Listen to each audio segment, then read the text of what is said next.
परमेश्वर की असीम अनुकंपा है कि हम सभी इस पवित्र स्थल में श्रीमद् भगवत गीता के महान संदेश पर श्रवण करते हुए चिंतन करने के लिए उपस्थित हैं। प्रथम बार आप सबके मध्य कुछ प्रभु चर्चा करने का अवसर प्राप्त हुआ। जो श्लोक अभी हम उच्चारण कर रहे थे, इन श्लोकों में स्तुति की गई कि जिनके हाथों में बांसुरी है, ऐसे साधारण से बांस के टुकड़े में जो माधुर्य का स्वर प्रकट करने की विभूति प्रदान करते हैं, जो मनोहर स्वरूप हैं और मोह को हरने वाले, लेकिन हाथ में कोड़ा लेकर अर्जुन के रथ में बैठकर माला धारण करके धर्म की स्थापना करने के लिए कार्य कर रहे हैं। इस धरती धाम में पार्थ के, अर्जुन के साथी बनकर जिन्होंने धर्म का संदेश समाज को दिया, ऐसे कृष्ण भगवान को हम प्रणाम करते हैं। उनका संदेश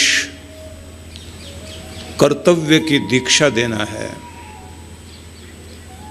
समत्व की शिक्षा देना है, और भक्त जो शरण में आ जाएं उनको ज्ञान की भिक्षा देते हैं।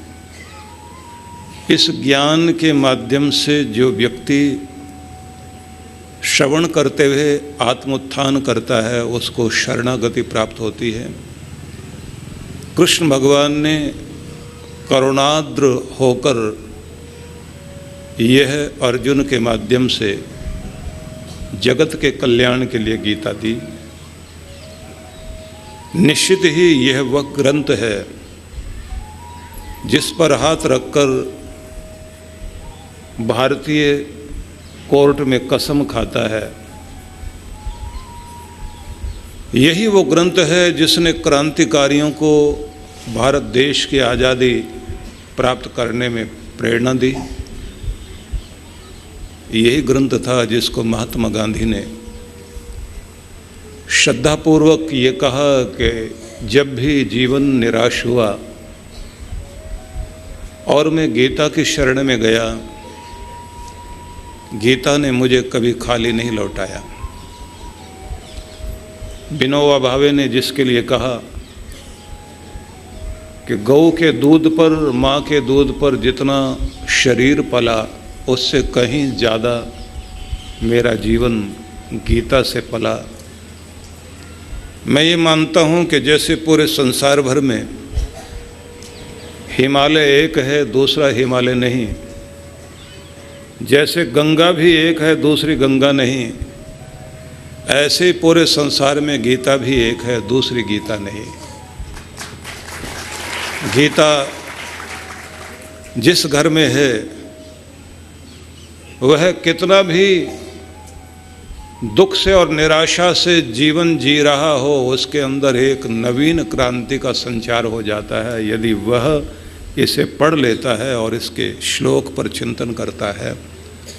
जीवन के पथ से विचलित होकर कर्तव्य के रथ से भागने वाले अर्जुन को एक नवीन जीवन शक्ति भगवान श्री कृष्ण के वचनों ने दी, जिससे निरुत्साहित कायर जैसा मन लिया हुआ अर्जुन वीर अर्जुन बनकर खड़ा हो गया।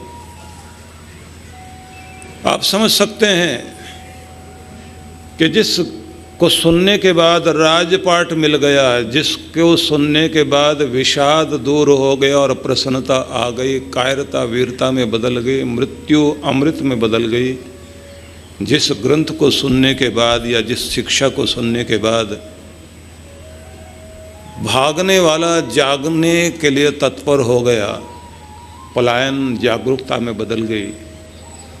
और जिसके द्वारा जीवन की दिशा ही नहीं दशा भी बदल गई, ऐसा ये पवित्र संदेश गीता है। इसलिए पूरे संसार में लगभग सभी भाषाओं में गीता का अनुवाद हुआ। प्रत्येक हिंदू घर में गीता अपने आप में एक पहचान है।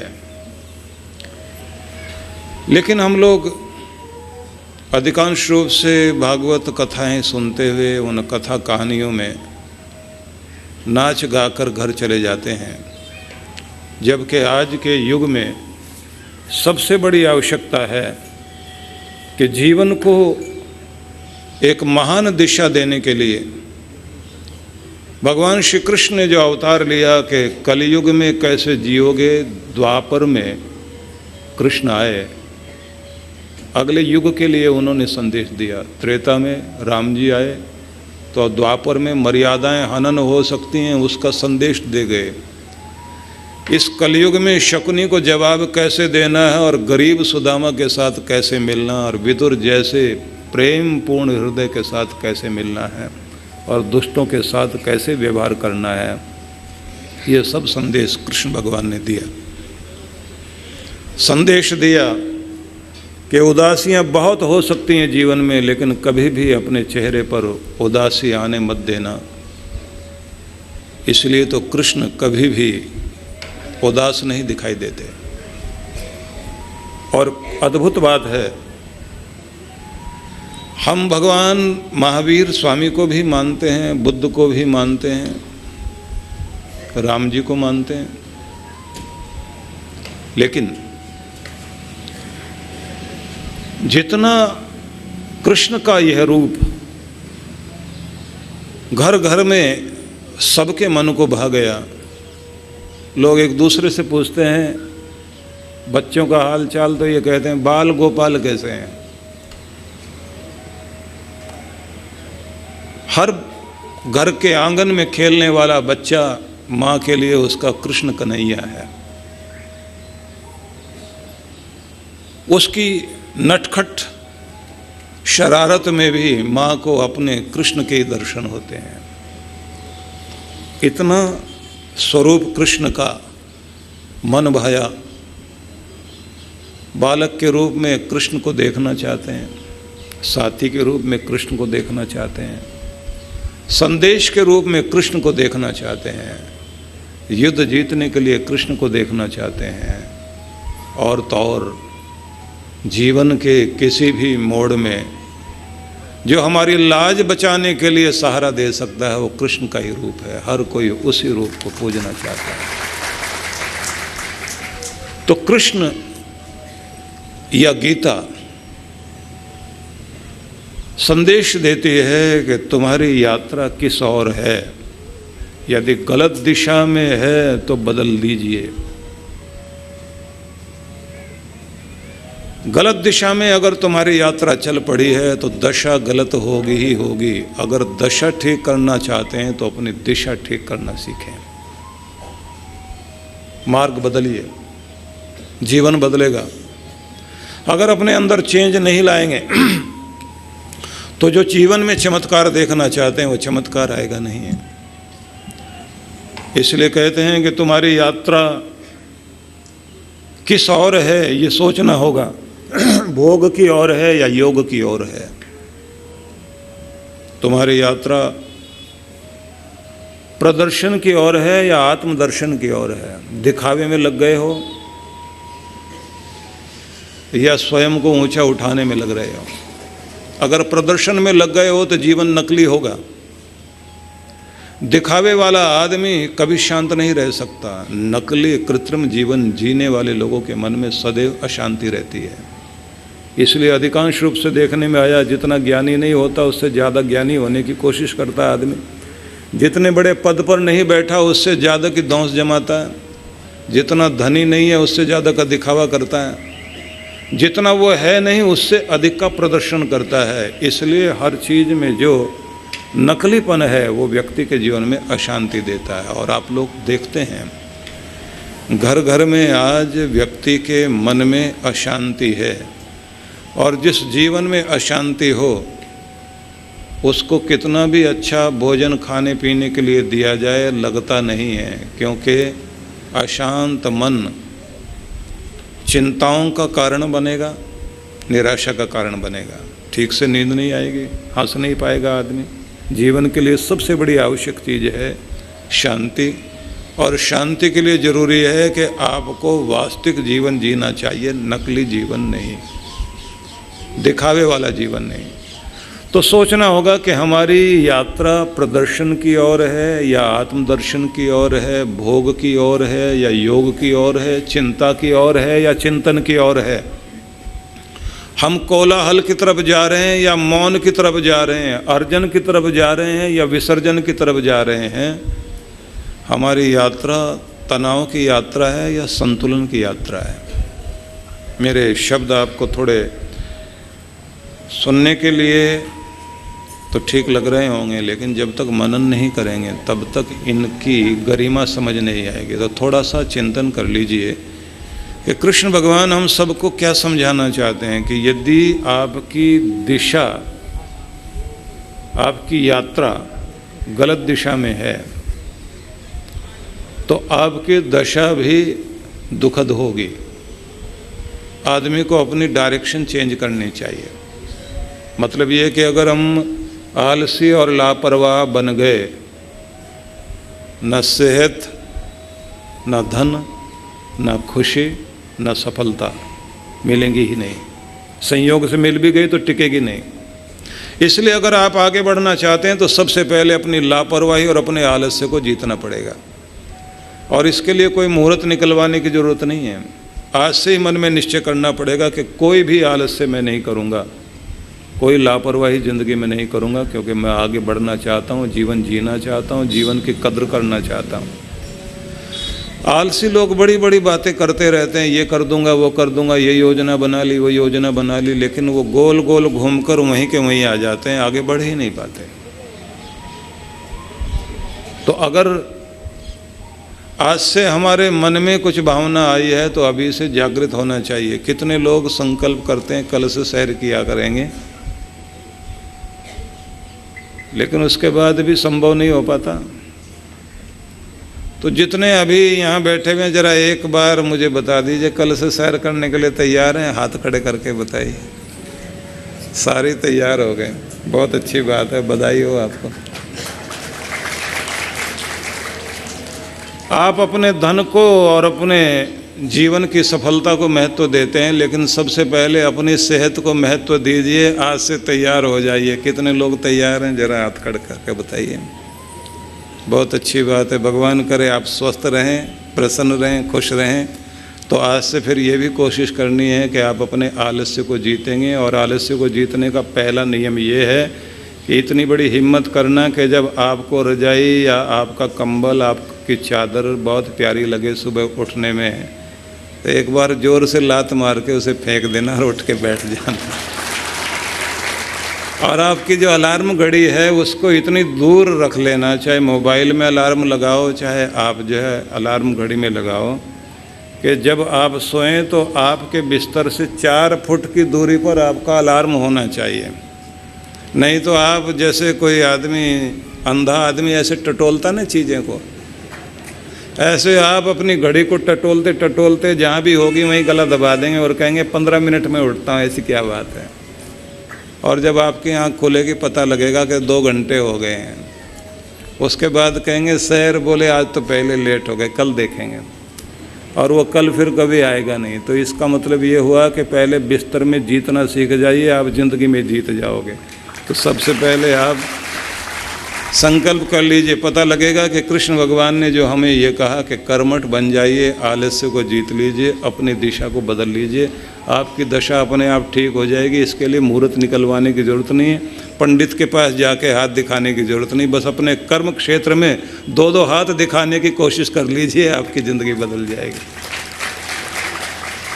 दूसरी बात आपसे ये कहना चाहता हूँ कि जो लोग अपने आलस्य को जीत लेते हैं वो लोग निश्चित रूप से दुनिया में राज करते हैं। आप लोगों को ये बात तो समझ में आ ही रही है कि थोड़ा सा आलस्य थोड़ा सा नहीं होता, वो बहुत बड़ा होता है। लोग कहते हैं थोड़ी बहुत लापरवाही तो चलती है, लेकिन छोटी सी लापरवाही से कितनी बड़ी दुर्घटनाएं जीवन में हो जाती हैं। ट्रेनें, हवाई जहाज, कितनी सारी दुर्घटनाएं होती हैं। लापरवाही लापरवाही है जो आपको आगे नहीं बढ़ने देती। आपका थोड़ा सा आलस्य आपकी सेहत को ख़राब करता है। थोड़ा सा आलस्य, थोड़ी सी लापरवाही कितनी कितनी चीज़ें छीन लेती है। इसका कोई इस समय हिसाब नहीं लगाएं, सिर्फ याद कर लीजिए कि ये अच्छी चीज़ नहीं। इसलिए हम संस्कृत के श्लोककार उनके शब्दों को जब पढ़ते हैं तो वो ये संदेश देते हैं, आलस्य ही मनुष्याणाम शरीरस्थो महान रिपु।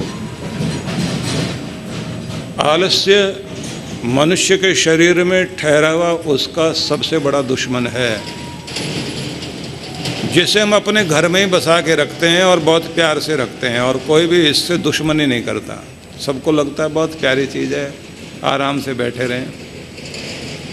और कुछ लोगों ने तो इसके लिए दोहे बना रखे हैं, राम भरोसे बैठ कर रहो खाट पर सोए, अनहोनी होनी नहीं होनी हो सो है, अजगर करे न चाकरी पंछी करे न काम, दास मलूका कह गए सबके दाता राम। जो होगा हो जाएगा, देखा जाएगा, भगवान दे देंगे अपने आप। तो आज से आप ये समझ लीजिए कि अगर आप अपने जीवन में कुछ खुशहाली लाना चाहते हैं, क्योंकि मैं जो कुछ आपको सुना रहा हूँ वो कुछ याद कराना चाहूँगा कि यहाँ से याद करके जाएं और कल से आपकी ज़िंदगी में चेंज आए। पता लगे सत्संग हुआ था, सत्संग ही नहीं हुआ, जीवन का रंग बदलने के लिए एक महान कार्य हुआ है, तो आपको याद रह जाए। नहीं तो ये कहेंगे आप जाकर सुना बहुत अच्छा था, बताया भी बहुत अच्छा, लेकिन भूल गए बताया क्या था। तो पहली बात हो गई कि हमारी यात्रा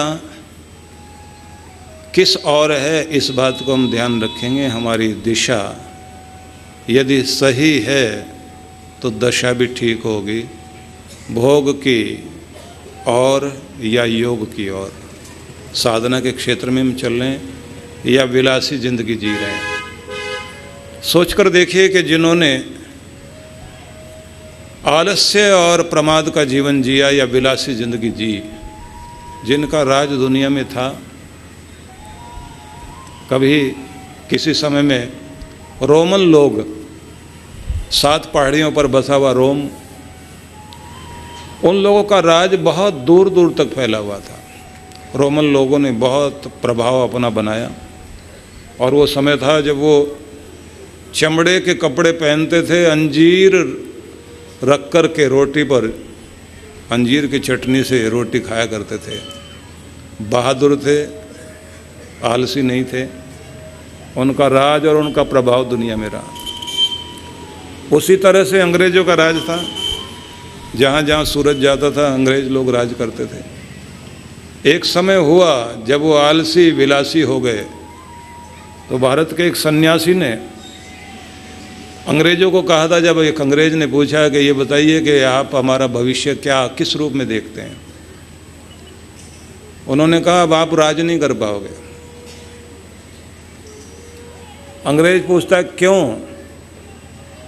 बोले पहले मैं जब 4 बजे इधर से जाता था अपनी साधना के लिए, तो कुछ अंग्रेज जोड़ों को घर से बाहर निकलता हुआ देखता था, और जब वापस लौटता था तो मैदान में बहुत सारे लोग सैर करते हुए, एक्सरसाइज करते हुए दिखाई देते थे।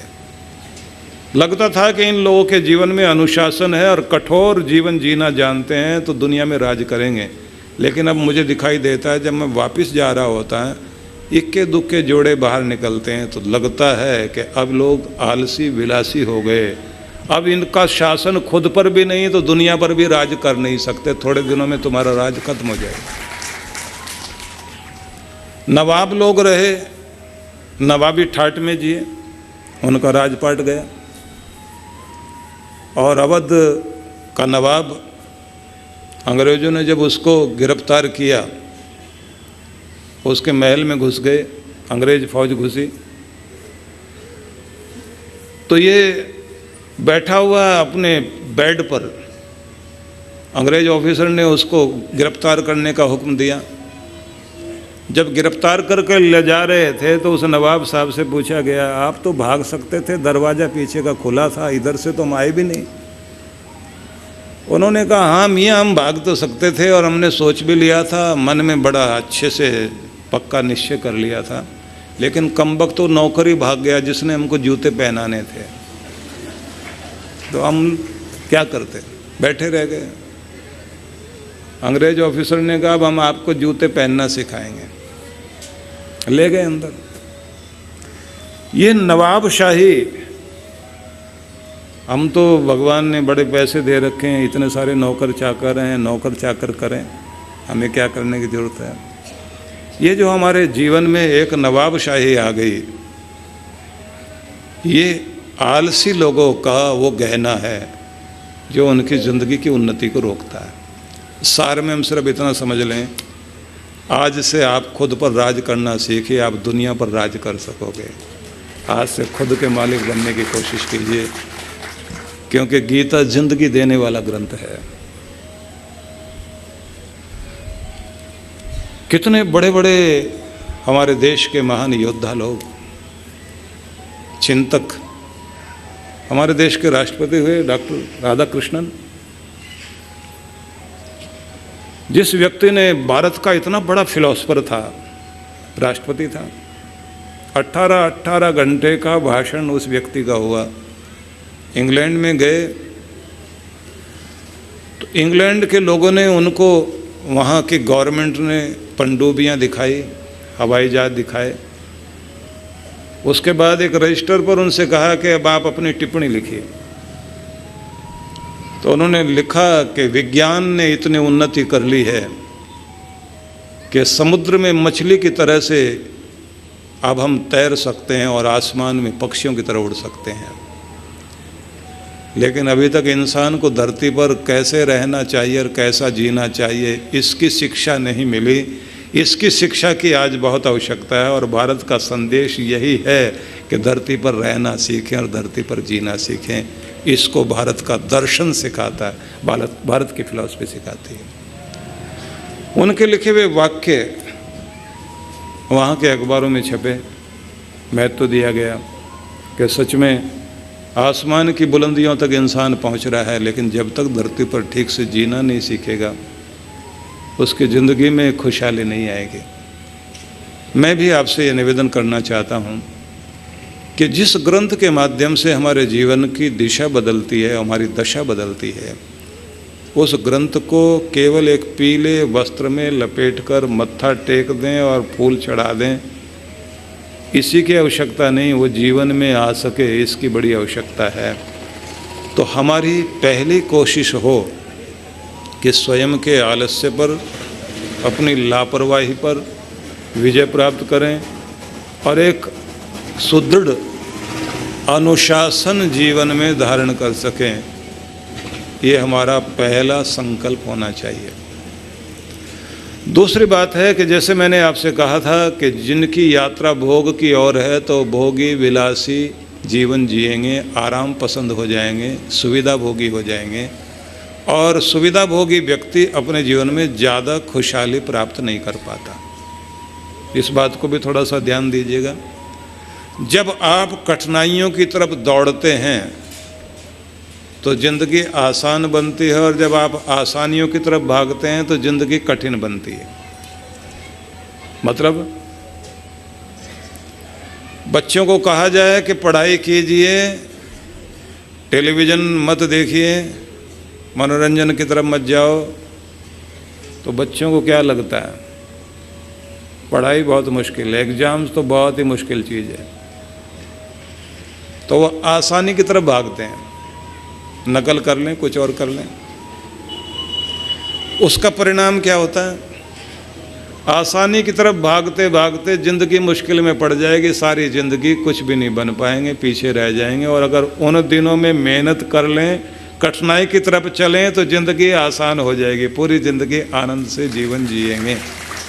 तो कभी भी ये आदत मत डालिए कि आसान चीज़ क्या है उधर चलें। कोई आसान काम बता दीजिए, आसान बात बता दीजिए, आसान दवाई बता दीजिए, आसान नुस्खा बता दीजिए। आसानी से चीज़ें हो सके वो बता दीजिए। सब लोग ये कहते हैं। जब आप मुश्किल को आसान करना सीख जाते हैं तो ज़िंदगी भी आपकी आसान बन जाती है। जब आप मुश्किल से भागना शुरू कर देते हैं तो ज़िंदगी मुश्किल हो जाती है, क्योंकि आसानी की तरफ चलने से आपकी ज़िंदगी मुश्किल में पड़ती है।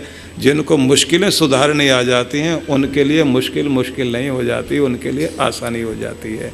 इसलिए किसी भी चीज़ को आप अगर ये मानते हैं कि कठिन है, वो उतनी देर तक के लिए कठिन है जितनी देर तक आप समझ नहीं पा रहे। जैसे आप समझ पाएंगे कोई भी चीज़ कठिन नहीं रहती।